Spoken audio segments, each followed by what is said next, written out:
habal, okay? So rare talaga yung mga pinupuntahan natin. So mahirapan tayo kung halimbawa matimingan tayo ng ganun, okay? Matimingan tayo na yun nga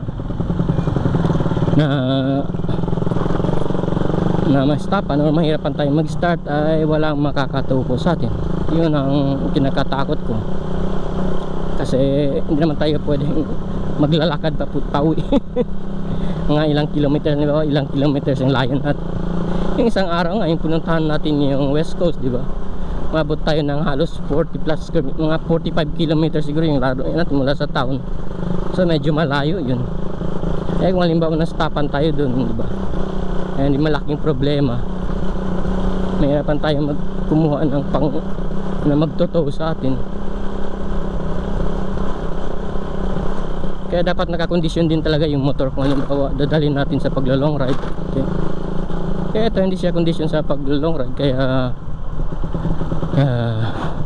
dito muna tayo sa town, sa city tayo magro-roaming vlog, okay? Habang tumatakbo pa siya, okay? Kasi kung halimbawa i-overhaul na natin ito, mga ilang araw din siguro matatambay ito, kaya mahirap na. Kung halimbawa matambay siya ng ilang weeks, ay mahirapan tayo kumop up sa ating motovlog, okay? Diba? Kaya eto, gumagawa tayo ng advance na content, okay? Advance na content po. By the way, advance na content po ang ating ginagawa kasi daily vlog po ang ating target ngayon, okay? Malapit ng December yung vlogma nga, sinasabi nilang vlogma, di ba? So nagvo-vlogma tayo. Kailangan ay daily content sa ngayon. O kung hanggat kaya natin, or hanggat kaya ng motor, ganda ng jeep yan, eh. Yung parang kay Cardo, pero itim lang yung kay Cardo dati, ang off-road. So yun nga ang rason kung bakit nandito tayo sa town ngayon, okay? Kasi hindi ako kampante sa takbo niya. Nung isang araw, di ba, yung dinala natin sa ano yun, yung saan yun yung punta natin, yung sa super highway, di ba? Yung paakyat ay laging bumuburot-burot sa yung sa ating yung 5 tips, 5 advices sa mga bagong YouTuber, okay? Panoorin niyo po yung episode na yun, yung 5 advices sa mga bagong YouTuber, ganun yung title niya. So yung dinala po natin sa super highway, ay yung super highway po bundok yun, okay? Maraming akyat, maraming baba, okay? Pero karamihan ay akyat. So yun, tuwing umakyat siya talagang bumuburot-burot yung makina, kasi hindi nga nagta-timing.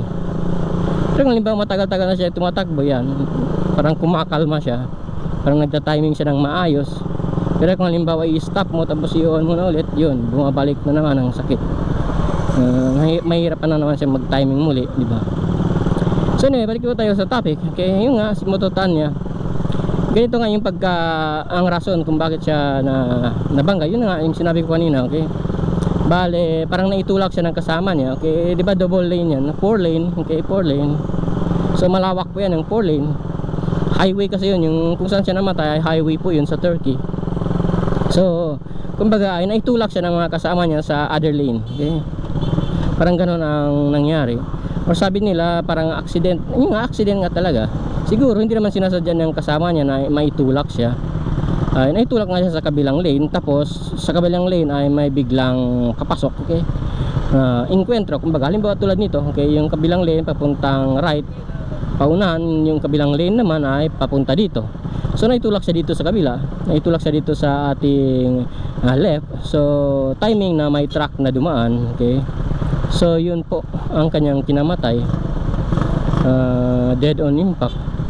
Kasi kumbaga ay talagang tulad ng pagkasabi ko, hindi siya masasalba sa mga Middle Eastern country po na ganun. Tapos mag head on, okay? Head on talaga yung tama, ay hindi ka masasalba, okay? Hindi masasalba yung motor mo. Buti yung motor niya nga ay buo pa.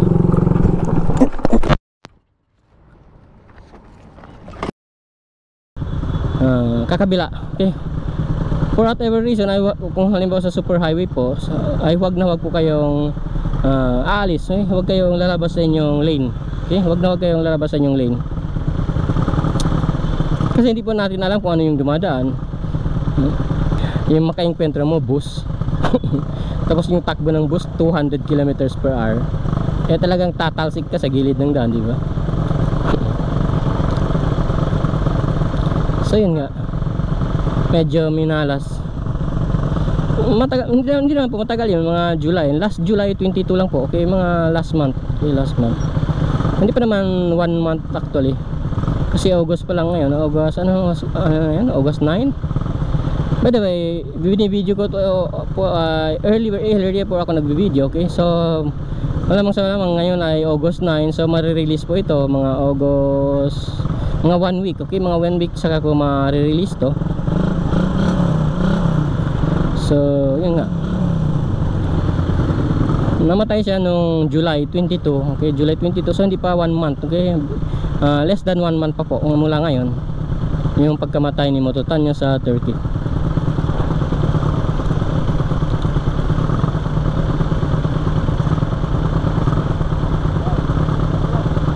Nag-vlog si kuya sa loob ng kotse niya. Ayun, gumagawa din siya ng video na video.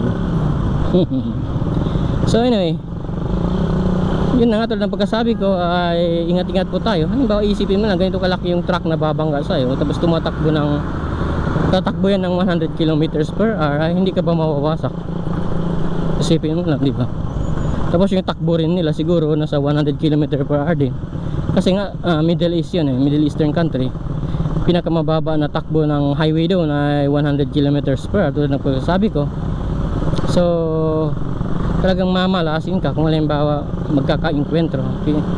Or head on na tinatawag. So anyway, pauwi na po tayo ngayon habang tumatakbo pa yung motor. Kasi hindi natin alam kung kailan to bibigay. So habang tumatakbo pa ay pauwi na tayo sa ngayon. Hindi ko pa nahanap, hindi ko pa nakita yung mekaniko. Paayos natin to siguro mga weekends. Paayos natin to kasi advance pa naman yung ating post, okay? Mayroon pa naman tayong ipopost doon, mga 1 week or 2 weeks ahead pa yung ating post, okay? So makaka-post pa tayo ng ahead. Bilang kaya tayo dito. Yan, pwede rin pala dito. Yan. By the way, meron pong aksidente dito kanina, kaya siguro nagkaka-traffic dito.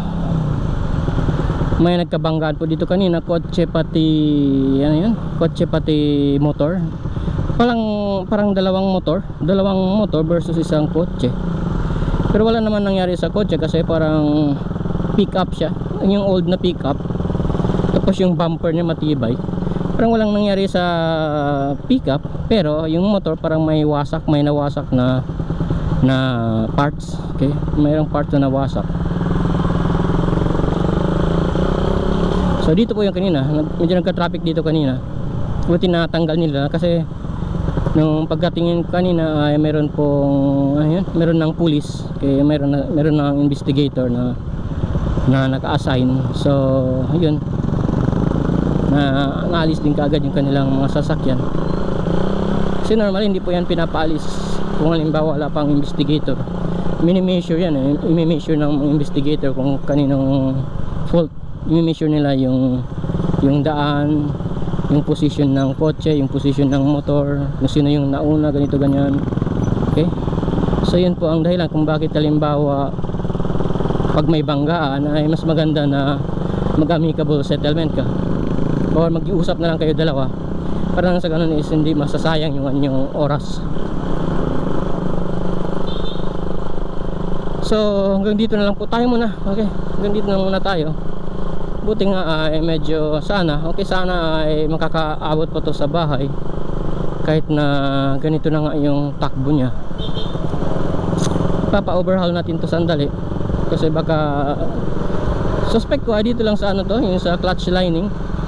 Sa bandang clutch lining lang talaga yung problema niya kasi parang umi-slide din yung clutch lining umi-slide siya.